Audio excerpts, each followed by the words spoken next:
Bonjour à tous, aujourd'hui j'ai envie de vous faire un petit tuto, ça fait longtemps que j'ai pas fait de tuto, donc j'ai essayé de vous faire mon tuto sur mon cosplay de Pokémon Taignon. Du coup je m'excuse au niveau des voix, il y aura quelques différences de ton et d'ambiance parce qu'en fait mes prises Partycraft datent depuis assez longtemps, j'avais pas prévu de faire la tenue et tout compte fait j'ai fait la tenue, donc il y a un délai et un ton de son différent, donc je tiens à m'en excuser en avance dans la vidéo. Sur mon cosplay de Taignon, il comporte le casque, les épaules, la tunique, les chaussons et la couleur de peau. Donc premièrement, j'ai allé sur les internets, j'ai pris un visage de Taignon que j'ai imprimé en format A4, sauf que je trouvais ça trop vieux, donc j'ai voulu agrandir un peu en séparant la zone ici. Bien sûr, si vous avez la possibilité d'imprimer en A3 et si vous avez des feuilles A3, n'hésitez pas à essayer d'avoir un truc en A3. Donc premier temps, on va découper tout ça.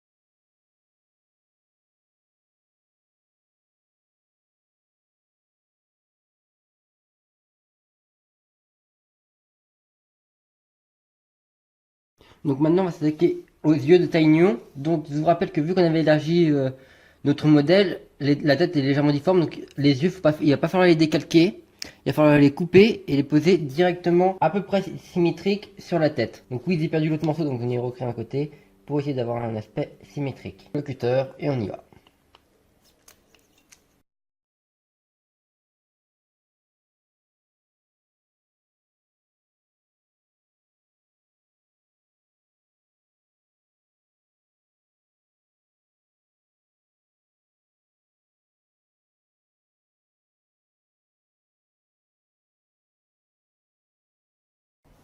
Donc maintenant on va s'occuper du blanc d'œil de Tignon. Donc pour cela il faudra que vous réimprimiez votre patron, mais seulement la partie de l'œil est légèrement plus grand. Parce que ça va nous servir de pouvoir, ça va nous pouvoir coller sur la longueur qui sera légèrement plus grande, mettre un peu de colle et de coller directement au niveau de l'œil. Donc on va s'occuper de la partie qui est blanche de l'œil.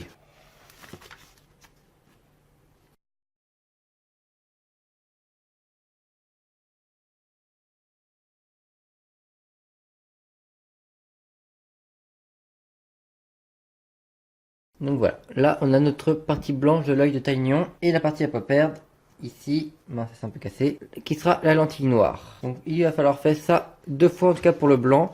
Donc maintenant on va passer pour la pupille noire, donc la partie qui était ici et la partie qui était là, comme ça. Bah du moins maintenant on va les découper via ce petit bout de mousse que j'ai peint au noir au préalable. Bon elle est tout à fait sec, mais voilà. Donc on va prendre l'équivalent de la lentille, j'avais choisi, et on va tout bêtement la décalquer. Donc voilà, maintenant on a notre lentille noire qu'on glissera comme ça et qu'on collera par derrière. L'œil quasiment fini. Maintenant il ne nous manquera plus que la petite pupille, donc le petit morceau noir qui était de nouveau dedans, qui elle, on va, même chose, mettre le truc dessus et la couper. Voilà, c'est pas évident. Maintenant que vous avez la lentille, l'œil, ça donnera ça. Donc voilà, là on a fini le casque, hein, tout est collé, les yeux aussi, avec le petit trou ici pour voir. Et hop, derrière, pour pouvoir l'enfiler sans problème, j'ai fait une ouverture comme ça. Si vous avez une petite tête, vous pourrez directement vous glisser, mais si vous avez une grosse tête, il vaut mieux faire une ouverture comme ça. Vous pouvez aussi rajouter deux petits scratchs ici pour pouvoir le fermer. On sent qu'on aura aussi une cagoule sur la tête. Avec ce cosplay là, forcément, il n'y aura pas forcément besoin. Donc voilà, là c'était pour conclure au niveau de la tête. Donc voilà, on va arriver à la dernière partie de craft sont les deux épaulières. Donc comme d'habitude, j'ai imprimé les patrons d'une épaule sur papier Cura. J'ai pris celle de Seiya Arme Devine. Si vous avez besoin, vous pouvez vous envoyer le patron, il n'y a pas de problème. Parce que le lien, je ne sais plus où il est. Donc premier temps, on va découper au cutter. Évidemment, ça sera à faire 2 fois. Il y a 2 épaules, ça me paraît logique.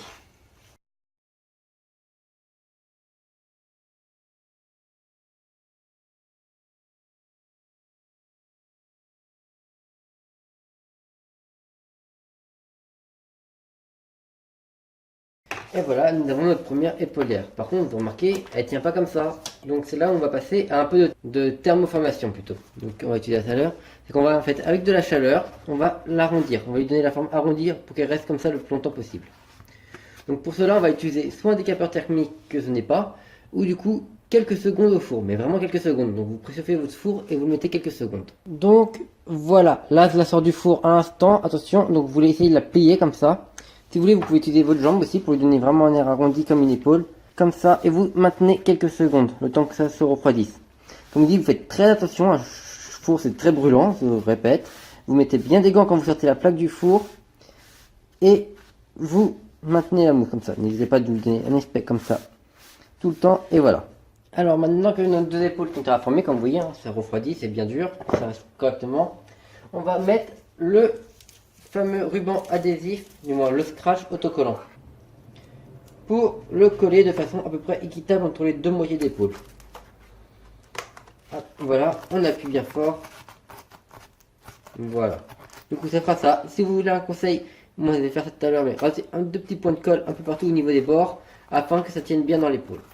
Et du coup, vous aurez votre épaulette finie. Il n'y aura plus qu'à la peindre en couleur marron. Du coup, cette pratique pour les épaulettes fonctionne avec n'importe quelle épaulette d'armure. Du coup, en lui donnant la forme, et après il n'y aura plus qu'à designer dessus. C'est pour vous montrer maintenant les épaules. Et maintenant, on va vous passer à la dernière étape, la couture. Maintenant qu'on a toutes les pièces d'armure de Taignon, maintenant on va s'intéresser à sa tunique violette. Alors pour la tunique violette, essayez de la faire en deux parties. Une partie qui sera jupe et une partie qui sera t-shirt. Donc pouvant pas vous montrer comment c'est cousu, je vais vous expliquer après comment je me suis débrouillé pour obtenir ce que j'ai obtenu. Donc pour la tunique, en fait, j'ai fait un bloc carré en deux parties que j'ai cousu ensemble après.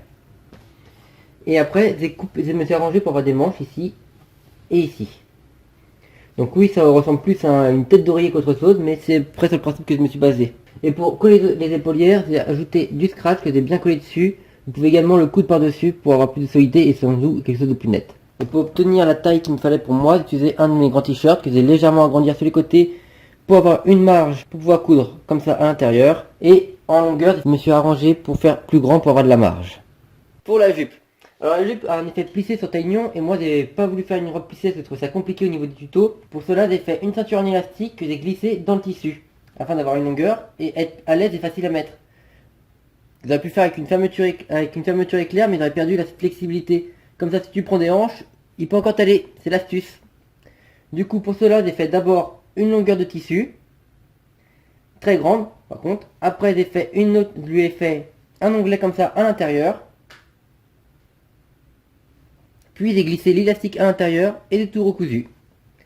Du coup avec le morceau qui était bien long, du coup ça me donne un peu ça comme ça et ça me donne un effet froissé. Donc voilà pour la jupe. Et pour les pieds, j'ai décidé d'utiliser des chaussons auxquels j'ai cousu par-dessus le tissu de couleur violette.